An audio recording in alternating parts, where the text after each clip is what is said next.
آخری جو دو صورتیں ہیں سورہ فلق اور سورہ الناس، یہ قرآن مجید کی آخری صورتوں کے ساتھ ساتھ یہ حفاظت کی بہترین صورتیں ہیں، بہترین وظائف، بہترین اعمال، بہترین ذکر، بہترین طلعہ، بہترین علاج، بہترین شفا ہے۔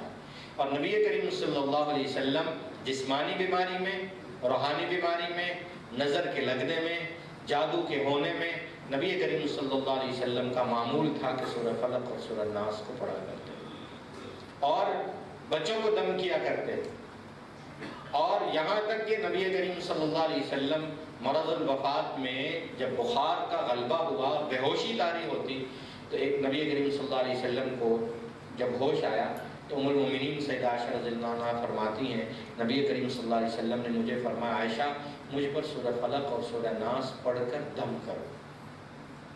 تو ام المومنین فرماتی میں نے سورہ فلق اور سورہ ناس پڑھ کر دم کیا، تو میں نے کہا بہتر اس سے کہ میں سورہ فلق ناس پڑھ کر اپنے ہاتھوں پر پھونک مار کر حضور علیہ السلام کے بدن پر پھیروں، تو میرے ہاتھ کہاں اور حضور علیہ السلام کا بدن اطہر کہاں، میں ہاتھ پھیروں حضور کے بدن پر کہ میں آپ کو دم کر رہی ہوں۔ تو وہ کتنی سمجھدار عقل مند خاتون تھی۔ حدیث شریف میں آتا ہے کہ ام المومنین سیدہ عائشہ رضی اللہ عنہا فرماتی میں نے کیا کیا، سورہ فلق الناس پڑھ کر رسول اللہ صلی اللہ علیہ وسلم کے ہاتھوں پہ پھونک مار کر حضور صلی اللہ علیہ وسلم کے ہاتھ مبارک اپنے ہاتھوں سے پکڑ کر حضور علیہ السلام کے ہاتھ ہی حضور کے بدن مبارک پر پھیر دی۔ یہ صورتیں دو بار اتری ہیں، ایک مرتبہ بطور قرآن کے اور ایک مرتبہ بطور علاج کے۔ اس سے بہتر علاج کوئی نہیں، جیسے سورہ فاتحہ کے بارے میں آیا تو بطور قرآن کے بھی یہ نازل ہوئی ہیں اور مدینہ میں بطور علاج کے بھی نازل ہوئیں۔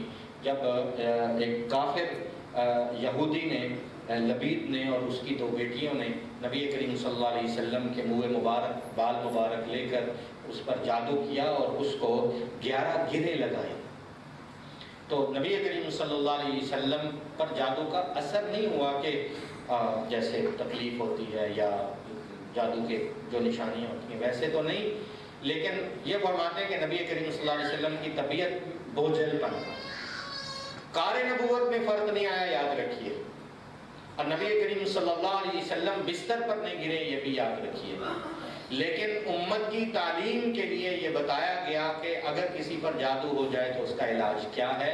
خود رسول اللہ صلی اللہ علیہ وسلم فرماتے ہیں میں لیٹا ہوا، دو فرشتے آئے، ایک میرے سر کے پاس کھڑا ہو گیا اور ایک میرے پاؤں کی جانب، اور دو فرشتے آپس میں باتیں کرنے لگے اور میں سن رہا ہوں، اور ایک فرشتہ کہتا ہے کہ اللہ کے رسول کو چیک کرو کیا ہوا۔ اس نے کہا اچھا، اس نے دیکھا اور اس نے کہا انکا رجل مطبوع، ان پر تو سخت جادو ہو۔ من طبہ، کس نے جادو کیا؟ لبید نے اور اس کی بیٹیوں نے۔ کس چیز پر جادو کیا؟ بال۔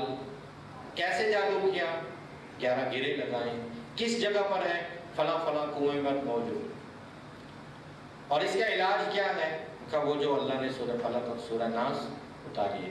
اتفاق یہ ہے کہ سورہ فلق کی 5 اور سورہ ناس کی 11 صورتیں ہیں، 11 آیتیں ہیں۔ رسول اللہ صلی اللہ علیہ وسلم نے فرمایا میں نے ان کی باتیں سنی، اور یہ تو اللہ جل جلالہ نے میرے سامنے فرشتے بھیجے، میں نے فوراً صحابہ کو بھیجا کہ فلاں کنویں میں سے جاؤ اور فلاں یہ جگہ وہ بال نکال کے لے آئے، اور رسول اللہ صلی اللہ علیہ وسلم نے سامنے رکھے قل اعوذ برب الفلق من شر ما خلق ومن شر غاسق اذا وقب ومن شر النفاثات فی العقد۔ ایک ایک آیت پڑھ رہے ہیں اور ایک ایک گرہ بالوں کی کھل رہی ہے۔ 11 آیتیں، 11 گرے ہیں۔ قل اعوذ برب الفلق من شر ما خلق ومن شر غاسق اذا وقب ومن شر النفاثات فی العقد ومن شر حاسد اذا حسد قل اعوذ برب الناس ملک الناس الہ الناس من شر الوسواس الخناس الذی یوسوس فی صدور الناس من الجنۃ والناس۔ 11 گریں کھل گئی اور رسول اللہ صلی اللہ علیہ وسلم نے فرمایا مجھے ایسے لگا جیسے میں کسی قید سے آزاد ہو گیا ہوں۔ اور اللہ جل جلالہ نے ان صورتوں کی ترتیب یہ رکھی ہے کہ عجیب بات یہ ہے کہ سورہ فلق اور سورہ ناس دو الگ الگ عنوان دیے، اور سورہ فلق میں اللہ جل جلالہ نے جو ہے وہ ظاہری فتنوں کا علاج رکھا ہے، اور سورہ ناس میں داخلی اندرونی بیماریوں کا علاج رکھا ہے۔ سورہ فلق آپ ساری پڑھ جائیں، اس میں اندرونی یا داخلی بات کوئی نہیں، سب خارج کی طرف ہے۔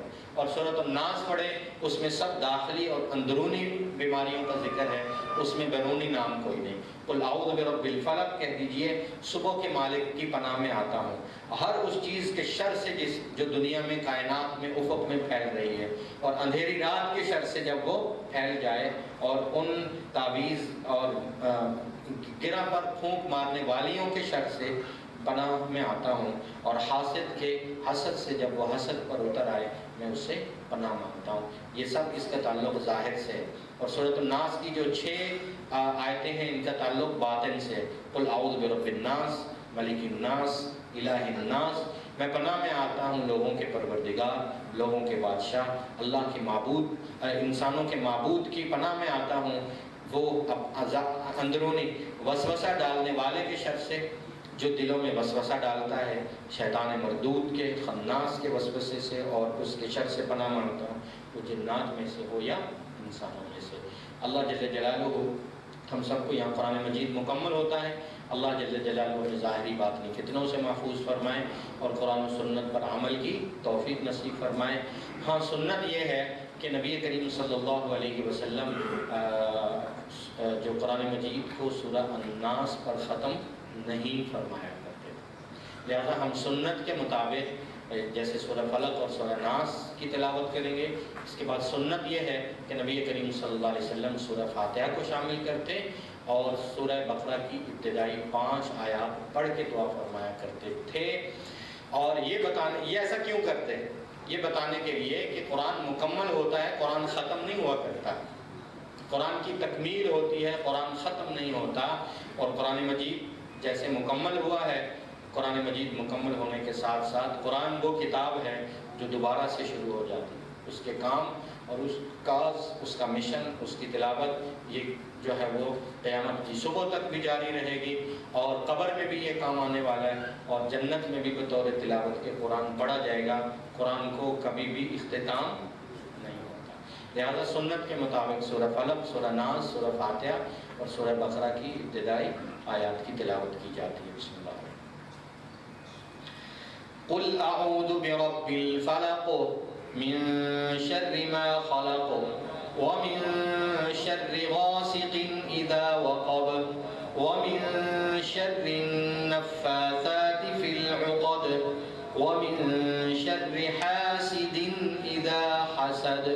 بسم اللہ الرحمن الرحیم۔ قل اعوذ برب الناس ملک الناس الہ الناس من شر الوسواس الخناس الذي يوسوس في صدور الناس من الجنة والناس۔ بسم اللہ الرحمن الرحیم۔ الحمد للہ رب العالمین، الرحمن الرحیم، مالک یوم الدین، ایاک نعبد و ایاک نستعین، اہدنا الصراط المستقیم،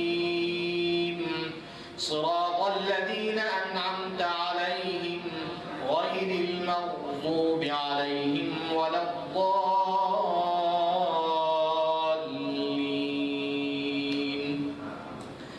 بسم اللہ الرحمن الرحیم۔ الف لام میم، ذلک الکتاب لا ریب فیہ ہدی للمتقین الذین یؤمنون بالغیب ویقیمون الصلاة ومما رزقناهم ينفقون والذین یؤمنون بما انزل الیک وما انزل من قبلک وبالآخرة أولئك على هدى من ربهم وأولئك هم المفلحون. صدق الله العظيم.